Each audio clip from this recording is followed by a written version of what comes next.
Hi, everyone. Thanks for joining me for another episode of the Horses Advocate podcast. I had a podcast a while ago called Three Dimension Communication with Horses. If you haven't listened to that one, it's one of the ones that just is so intriguing to me. Just as a recap, I believe that most humans these days are into one-dimensional communication. One-dimensional is basically texting, where all you get are words on a piece of paper, and you're supposed to understand what they're saying. But there is no tone, there's no intention behind it. It's the word "I love you," for instance, and you don't know if they actually mean it or if it's sarcastic. There's no reference. It's just a one-dimensional set of words that are supposed to convey a meaning. And sometimes, as every one of us have tried, texting has found that sometimes our words aren't taken the way they should. And then we have to kind of explain ourselves.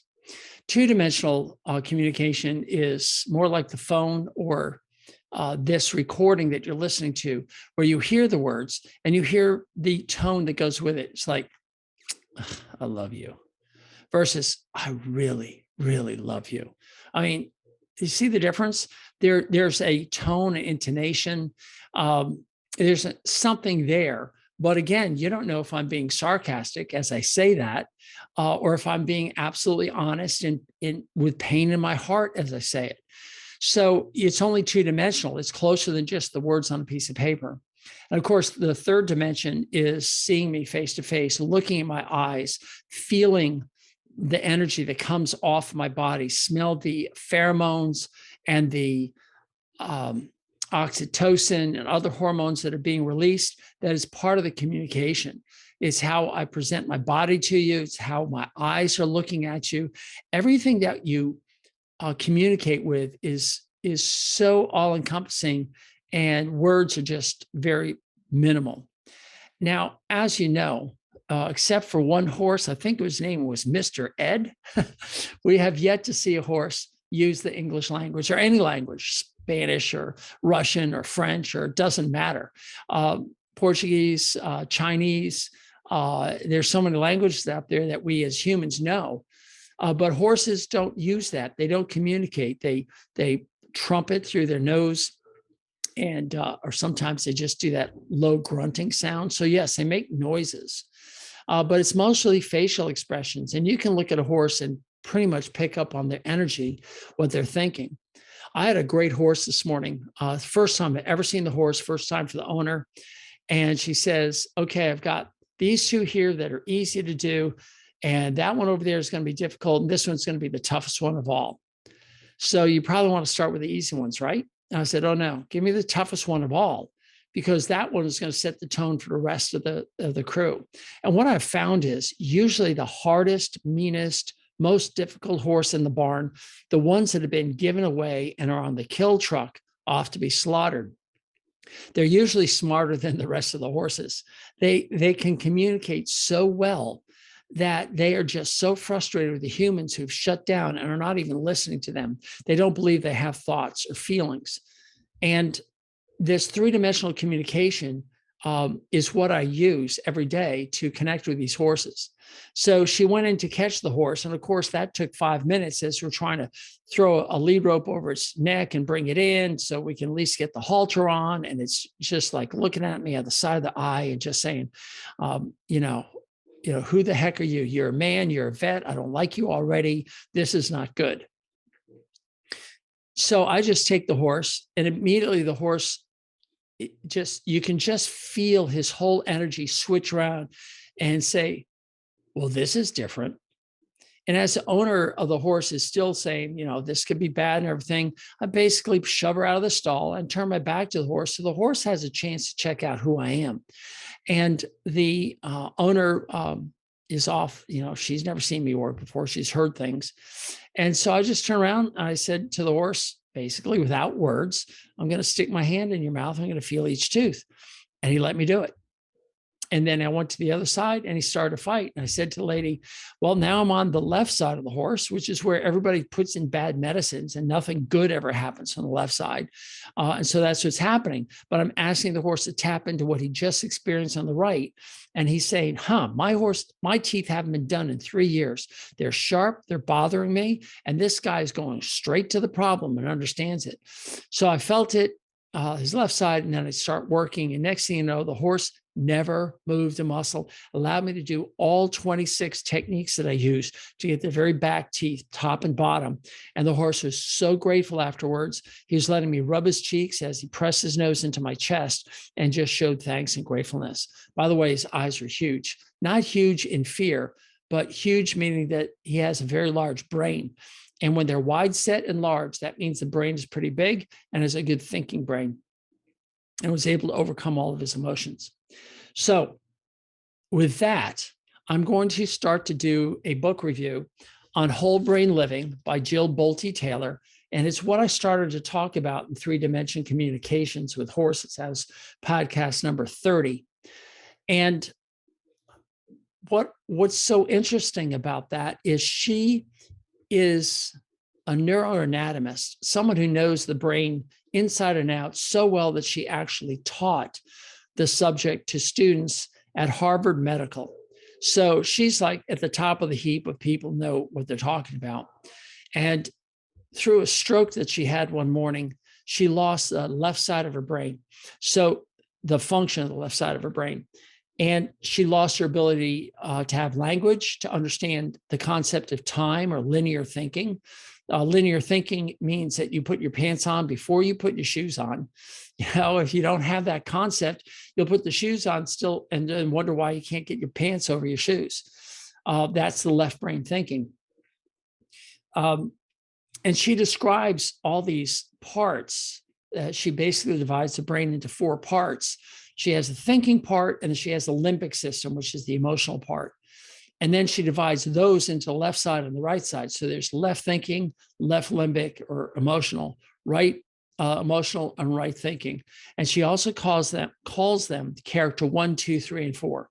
So just to go over this again, because I know you're busy. Sometimes things need to be repeated.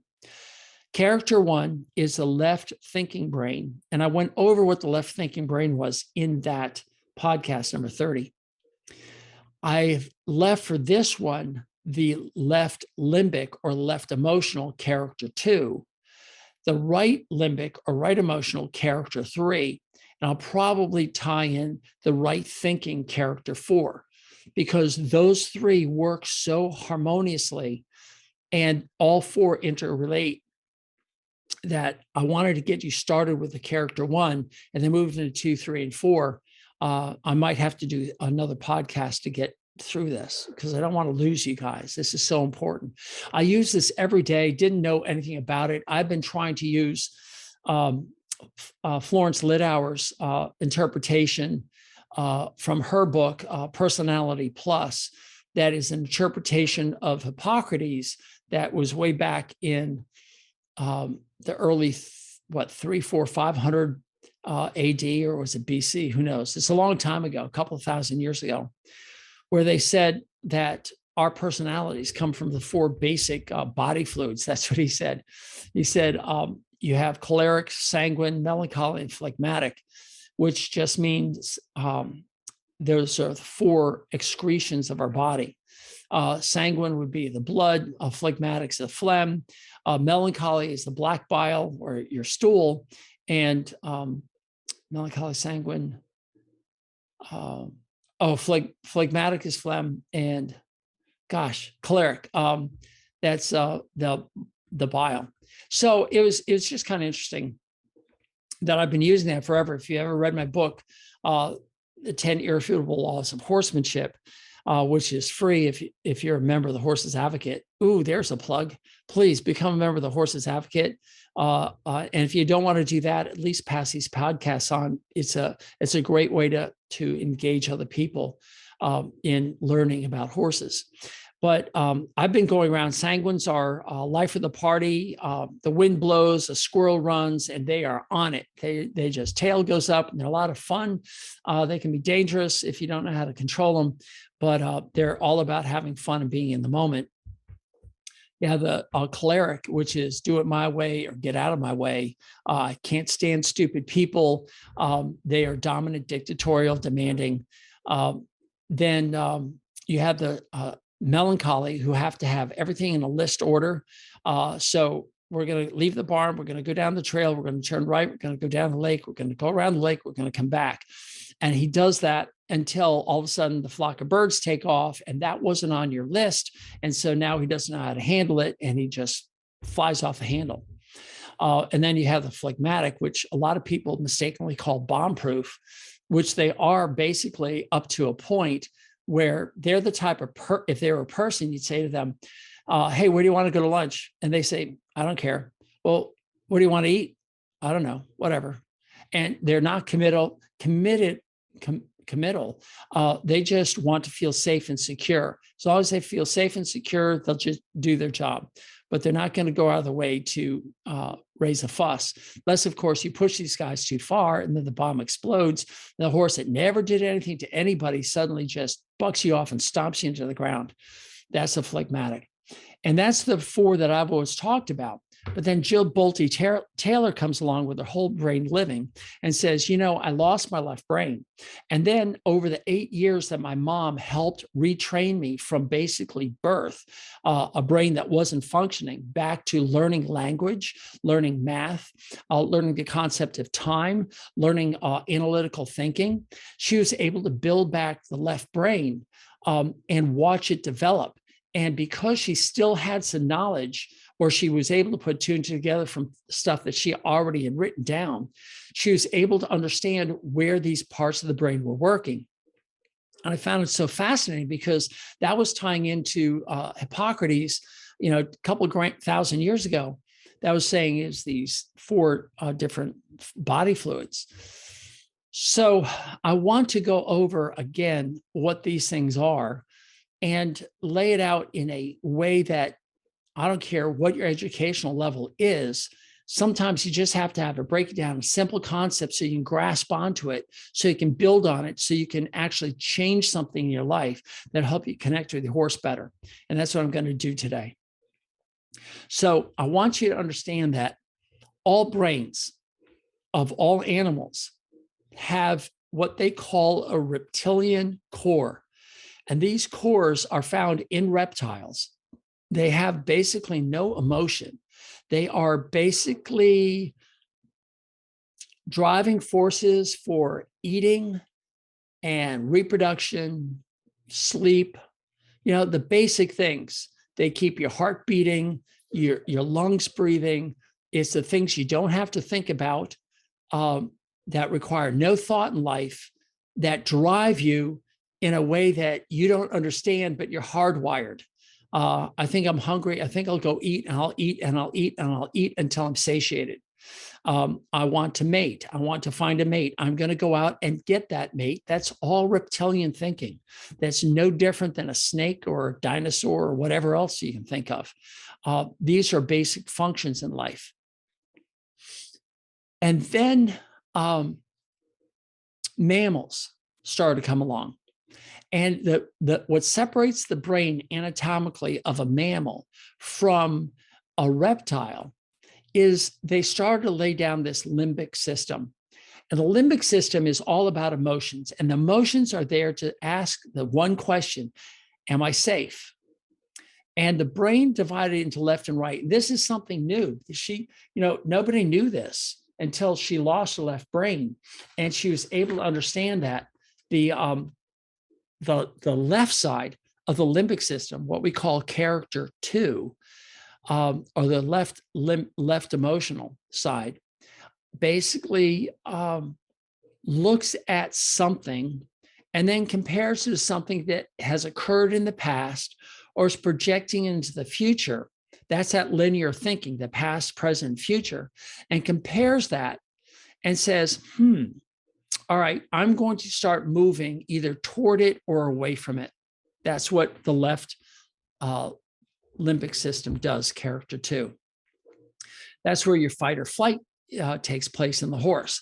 So let's say a stimulus comes in through the senses, goes to the reptile brain, and then goes up to the left limbic system, and it says, I need to run.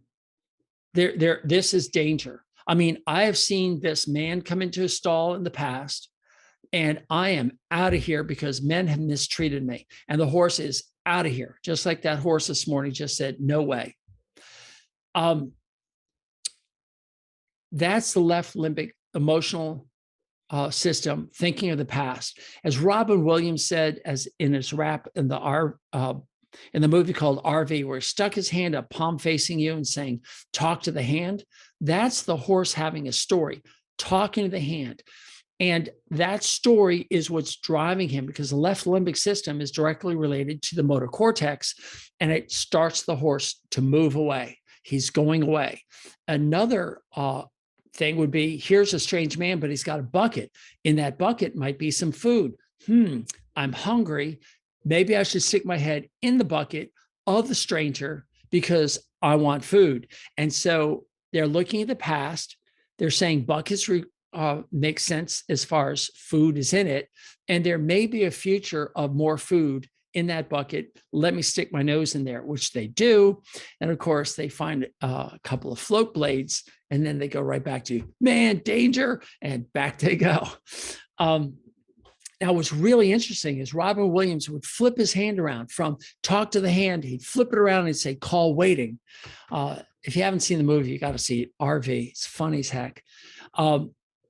I want that horse to move into left thinking brain. That's what I talked about in 3-dimensional communication with horses, number 30, where they can layer in a new thought. And this is where humans, according to Jill Bolte Taylor, separate themselves from most mammals. I tend to disagree because my life is around animals, as most veterinarians are. And we know that dogs and cats and, horses and cattle and pigs, they all have the ability to think and create new thoughts that can overcome the emotions. So I want that horse to understand that I'm not that man, I'm not that vet that caused a problem. And I have to somehow get into the left thinking brain, character 1, and draw them out into trusting me and understanding me. And I'll tell you how that's done. So there's this give and take. You have the reptile brain that brings in all this information from the outside world. It goes through character 2, left emotional or left limbic, and they say, okay, is this something that's dangerous? Is this something I need to move away from? Or is this something that can bring me pleasure and I want to move toward? Any of you who follow Tony Robbins know that pain and pleasure is what all life is about. You may either move away from or move toward. And he is basically living in the left limbic system. And then he goes in the left thinking system that helps regulate what we're emotionally coming up with. And this is why I say that a lot of you women who've divorced, all men are bad. Well, not all men. You have to move into a thinking and saying, well, there might be one man out there that's going to be good. That's a joke. Sorry if that upsets you, but I'm just trying to get the emotions. We have these emotions that drive us, and then we have the thinking, and the thinking is what keeps us ethically and morally on track. And when we don't think, that's when we make bad decisions and we run with our emotions. That's when we start to do things like lie, cheat, steal, because we want that food, we want that reward, and we don't let our left thinking brain come over. We just say, that's going to be pleasurable because in the future I could have something.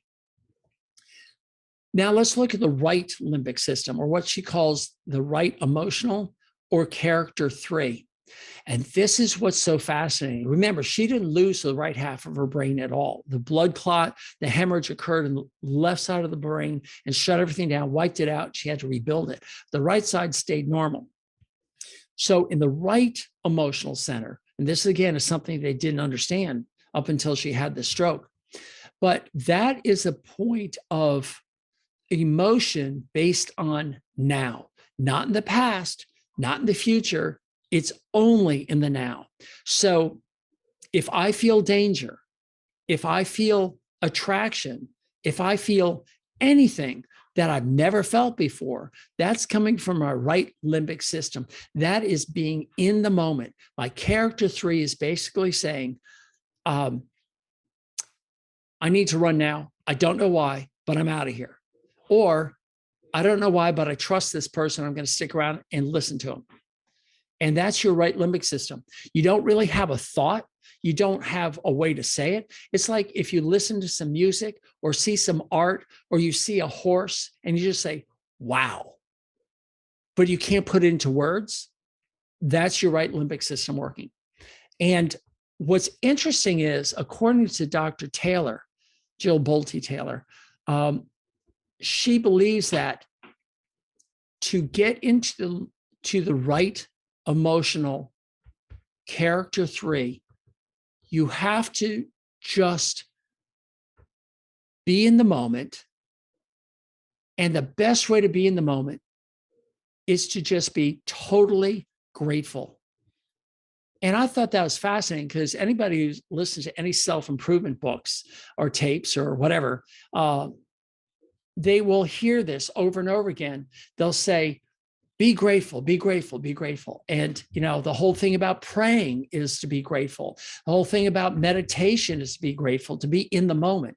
And people have been doing this from, the monks down to your corner, get healthy store. They're all being grateful and being in the moment.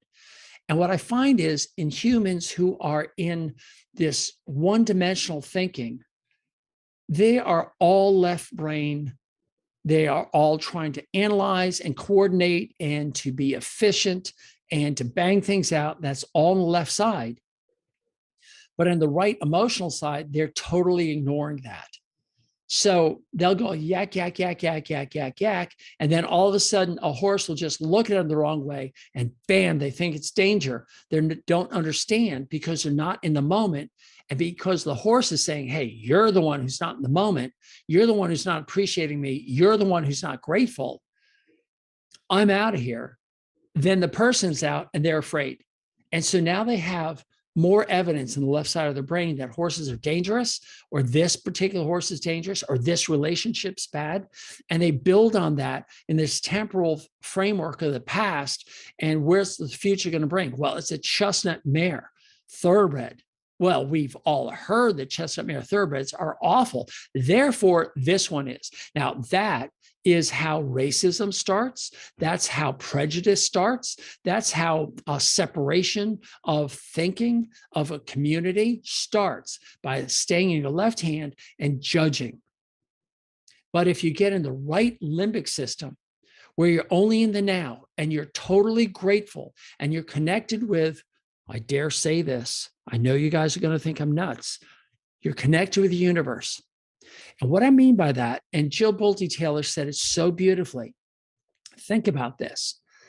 When you were created, when everything is created, every animal out there is created with half a set of chromosomes from the male and half a set of chromosomes from the female. And they come together into what's a one-cell organism called a zygote, one cell. And that cell divides and then divides and then divides and then divides. And through geometric exponential growth, you end up with this creature, whether it's a horse, a whale, a human, an ant, it doesn't matter. It is basically this energy that's in every cell. And what she said was, which really took me by surprise, because I knew this, but I never thought of it. But there's an energy inside every cell of your body that comes from this very first union.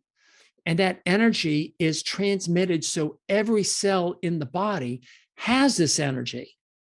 But what's unique about a body is that the energy of each cell can communicate with the other cells to become a whole and to work together as one. So you have a left eyelid that's saying, I need some blood, I need some nutrients so I can blink. I need some tears to keep this eyeball lubricated, and I need everybody helping me out so my eyelid and my eyeball can stay healthy. And everybody says, sure, no problem.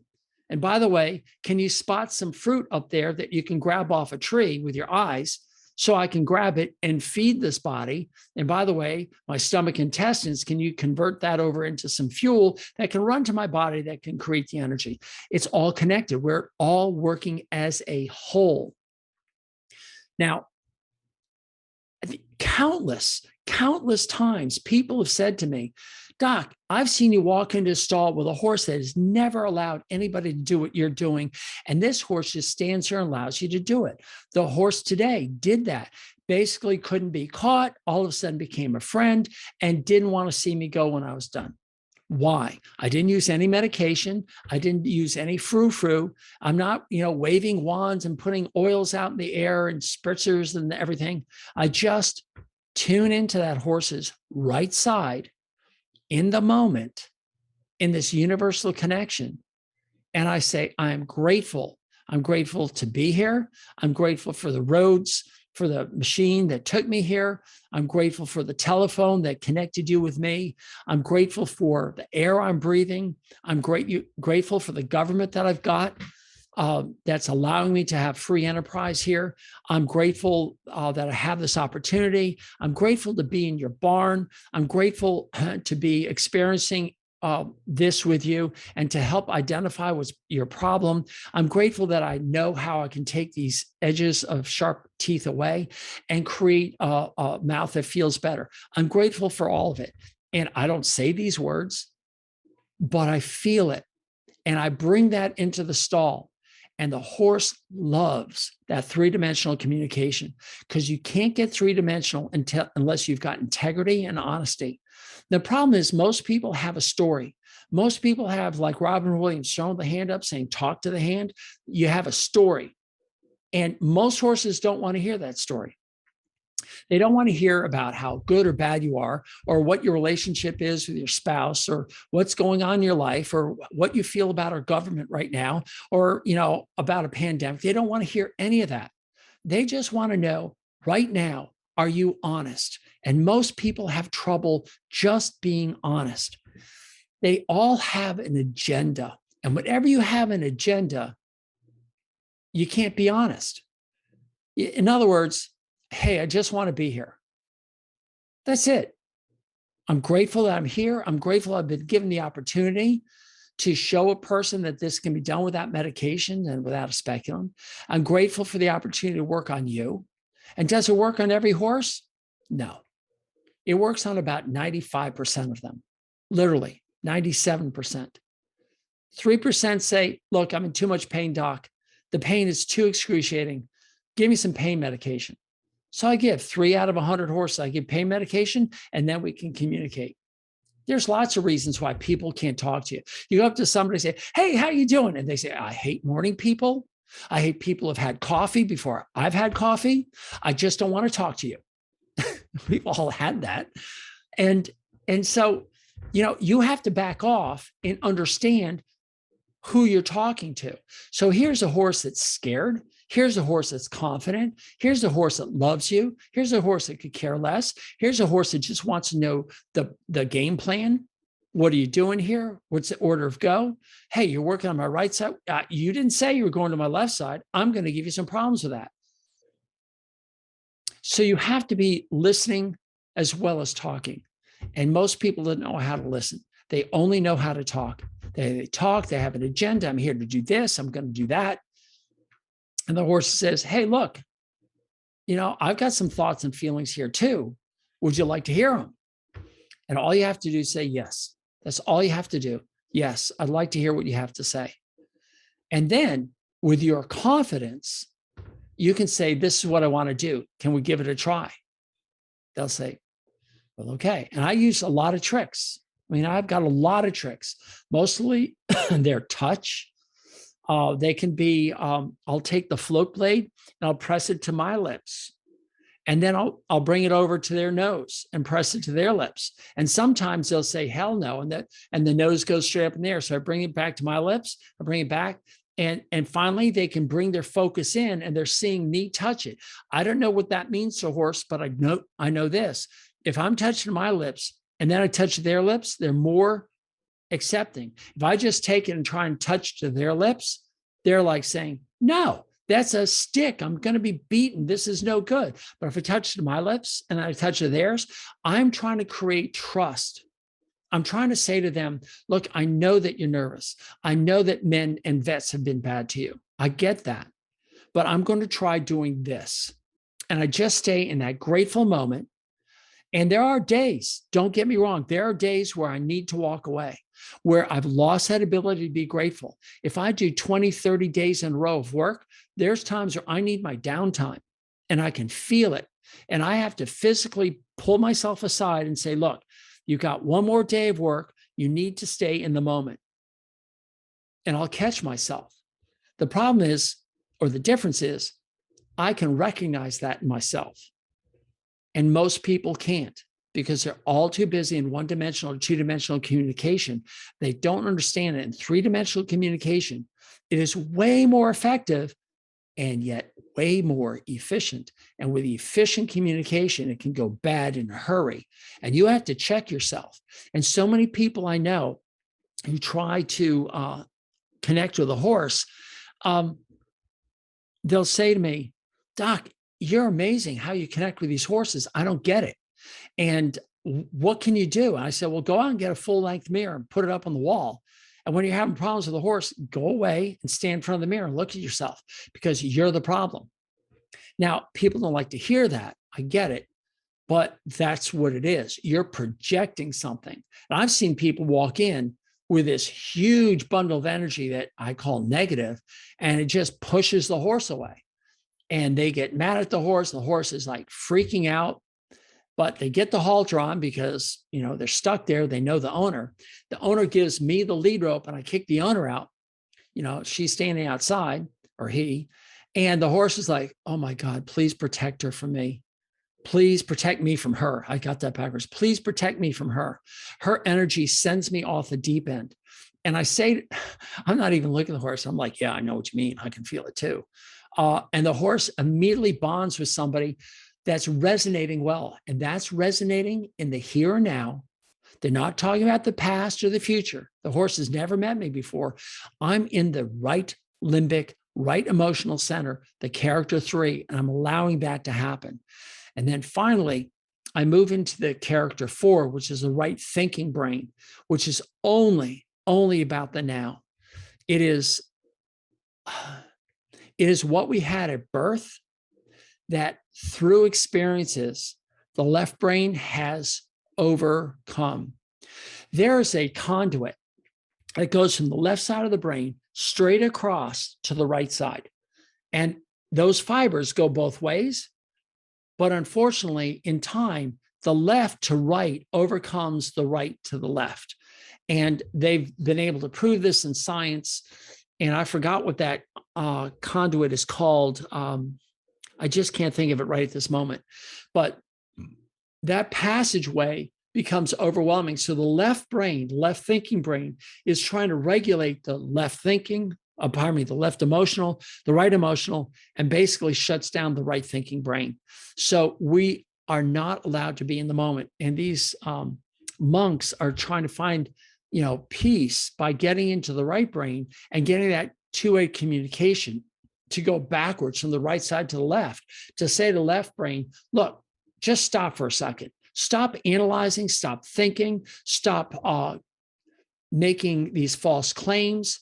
Get away from your identity of who you are.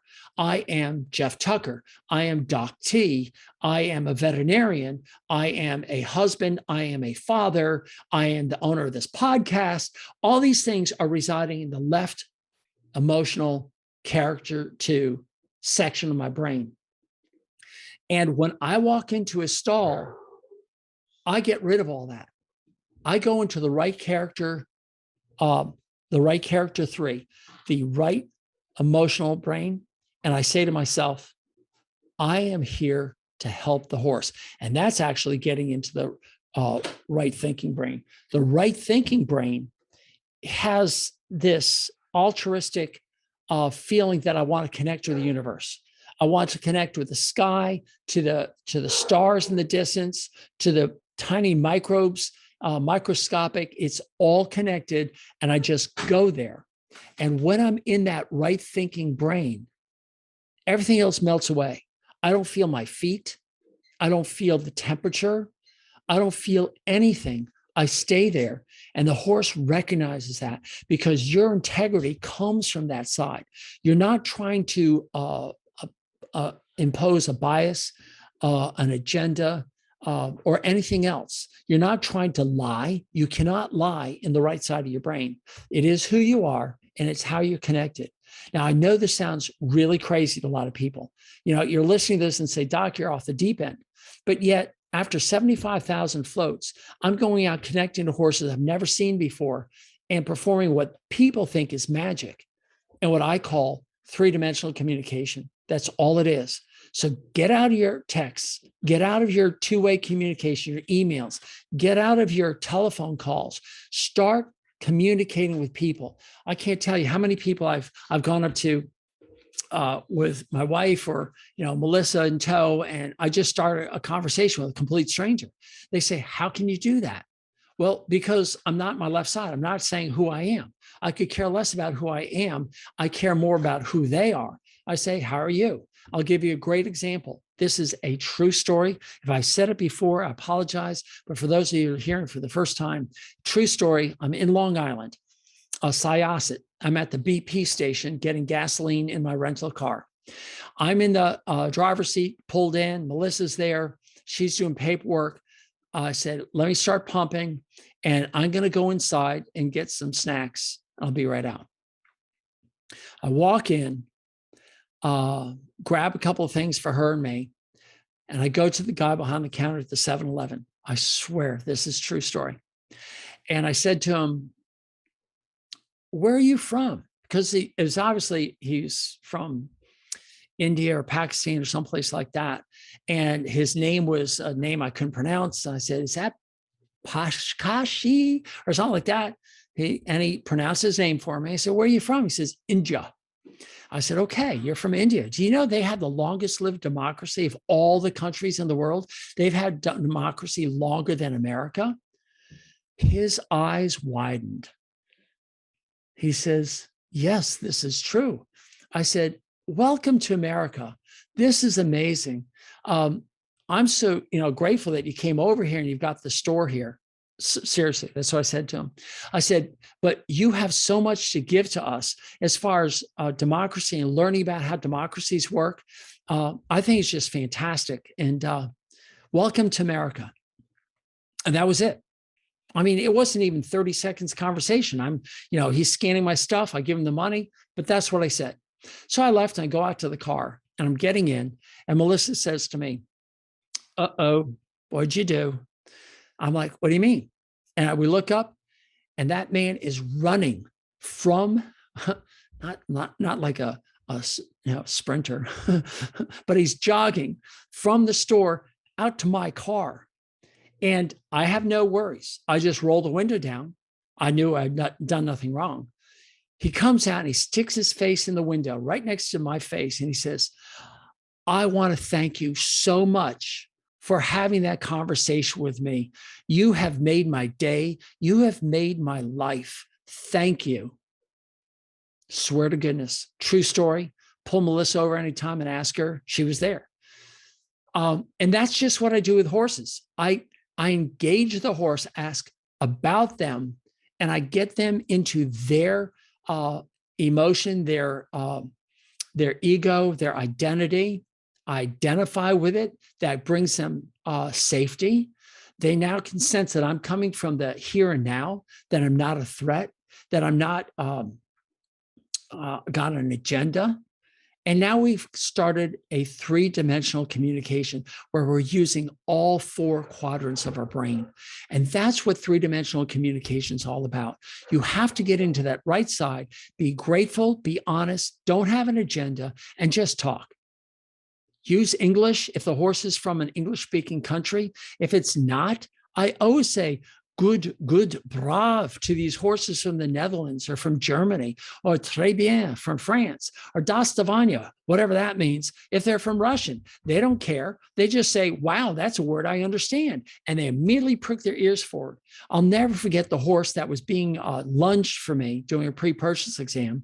I said I was done. And the poor trainer, I mean, she was talented. I mean, she'd been training horses for, decades. And she says, whoa, stop now. Now hold your horses, whatever it is. And the horse just keeps going around and round and rounder in the indoor arena. And finally said, hey, this horse is just imported from Great Britain. And so she puts a British accent on it. She says, something like that, stopped on a dime. Dirt flew up in front of the horse. It stopped so fast. I was laughing so hard I fell down. It was amazing.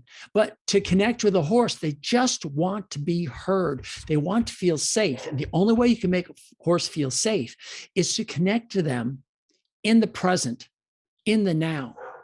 Now, that's really all I've got to say. I mean, that's my secret sauce, if you want to call it that. I don't need to give drugs. These drugs basically mess up the quadrants and allow us to get around it through chemical means. But you can do it with emotional means. You can do it with your eyes. You can do it with the touch of your hands.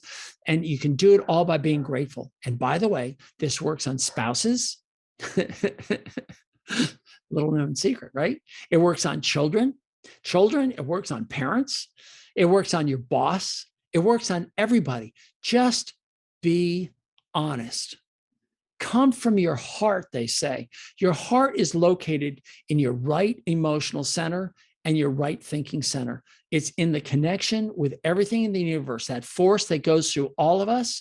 You just stay over there. It is not who you are. You are a emotional being living in a physical human world, and the left brain is allowing you to live here.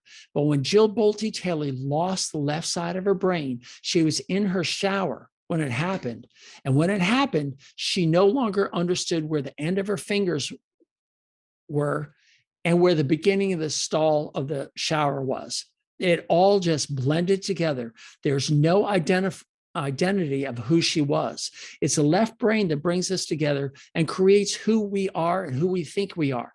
And what we believe may not be the truth. We may believe that we're a fantastic horse person and we're not. Or we may believe that we don't know anything about horses, and yet we do. But you're stuck in your left side of your brain, and you have to get into the right side, especially the right thinking, character 3, and just be joyous. Be grateful and joyous, those two emotions. And by the way, any emotion in the right limbic and any emotion in the left limbic cannot coexist at the same time. You can't be mad and joyous at the same time. If you have joy, you can't be angry, you can't be mad, you can't be thinking about how unfair everything's happening to you in your life and to your family. Nothing can exist there. And in fact, there's now some science that shows that those people who stay in the left limbic, emotional left side, character 2 side, those people who stay there will eventually have some sort of physical disease that occurs. And unfortunately, in this day and age, where they've drilled into our head this fear of becoming sick, and we hold on to that fear, and lo and behold, we become sick. And if it's not from COVID, it's from a heart attack, it's from a crash, it's the red lights that we get from here to wherever we're going. We just have nothing but red lights while we're driving. It's all that flow that seems to block up as we're in that left emotional, everything's bad. I'm listening to the news. I'm getting so depressed. I can't understand why this isn't working. I don't understand why nobody understands me. And they stay in the left side. But those who can get over to the right side and say, gosh, that sun is beautiful. I'm so grateful for the warmth on a cold day from that sun. I'm so grateful for the rain that's coming down because now the plants will grow. I'm so grateful for the cold air because it's bringing in fresh air from the Arctic that's pure instead of choked with smoke. I'm grateful for, and on and on and on. Just focus on being grateful and watch what happens to the relationship you have with your horse or anything else that you want to improve. It's that simple. And when Melissa and I walk into a stall, we actually physically, mentally drop everything that's a problem in our lives. And we get into this right side of our brain and everything's perfect again. Everything just changes, it transforms. It's that right thinking brain that's connected with the universe, the right emotional brain, which is what's happening right now. And am I joyful and grateful for it? And if you can stay over there and just be in the moment, present, which takes three-dimensional communication, because you're smelling, you're eyeballing, you're posturing, all these things. The horse is sensing because that's all they know is three-dimensional communication. They don't understand texting. They don't understand music coming over the loudspeakers. They don't understand it. Have you ever seen a horse bob its head in a rhythm to the music that's playing? No. Maybe one of you has, but it's just not a common thing. They're not tapping their hoof to the beat of some song that you like. They are only in the present, in the moment. And they know that they're hungry, or they're interested in that mare over there, or they're interested in getting outside. And they may or may not be interested in you because you don't bring to the table that being present in the moment, that right brain thinking, that right limbic and right thinking connection with the universe. If you learn how to do that, and maybe I've got to have another podcast that tells how you do it, but just start asking yourself, am I grateful? Am I grateful for everything that's around me? Every time I step in a hot shower, I'm grateful for the person who invented hot water heaters and water pumps in the shower system. I just love a good, long, hot shower. That's just one of the things. But how many people actually are grateful for that? They say, oh, I got to take a shower. They go and they take the shower. Well, check that off the list. Just stop for a moment, be grateful, get in that right brain, moment by moment. It's a process. I've been doing this for 40 years, 50 years?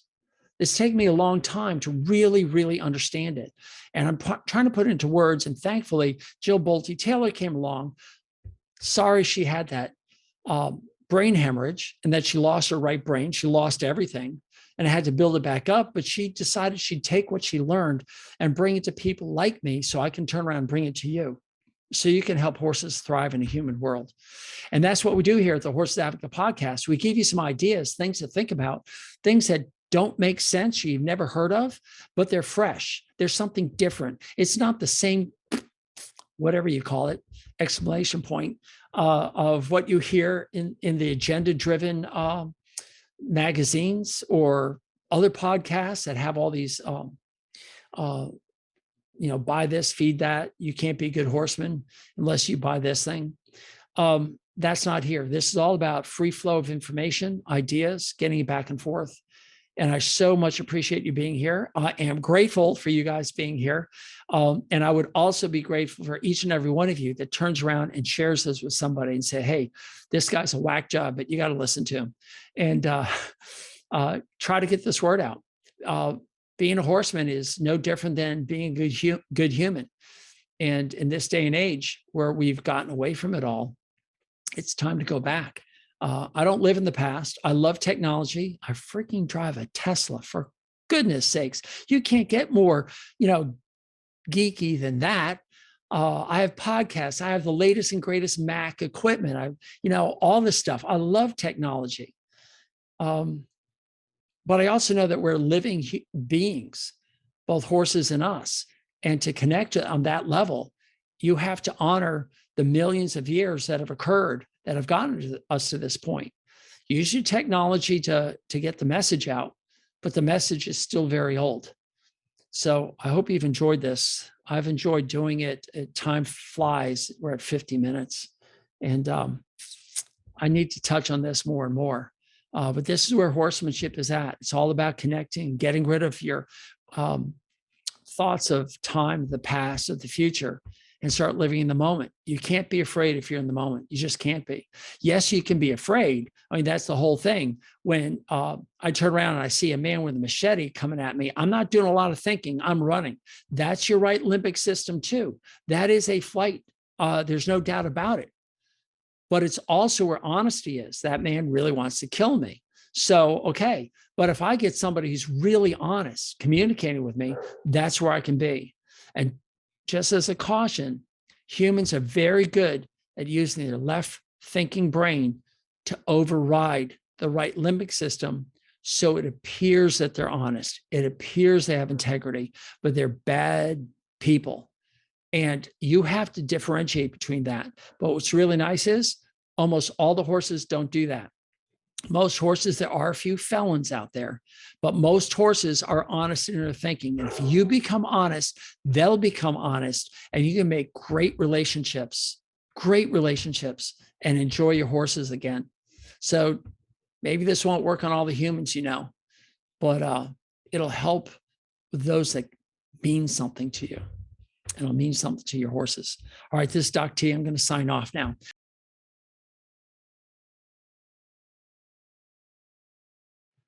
Hey everyone, Doc T here. Thank you for listening to my content. Would you do me a huge favor? Would you please subscribe, comment, like, thumbs up, and give a star review? However it's presented to you, I want you to do that. There's two reasons. The first, of course, is to improve this product. This way I know what you like, what you don't like, what I can improve upon, what topics you want me to cover. But more importantly, it's also going to help others find me. And by doing that, you are now engaged in this mission of helping horses thrive in a human world. By you helping, we can reach others. And that I would be so grateful for. And remember, go to thehorsesadvocate.com for updates on this information. Thehorsesadvocate.com. And again, thank you so much for being here. Doc T out.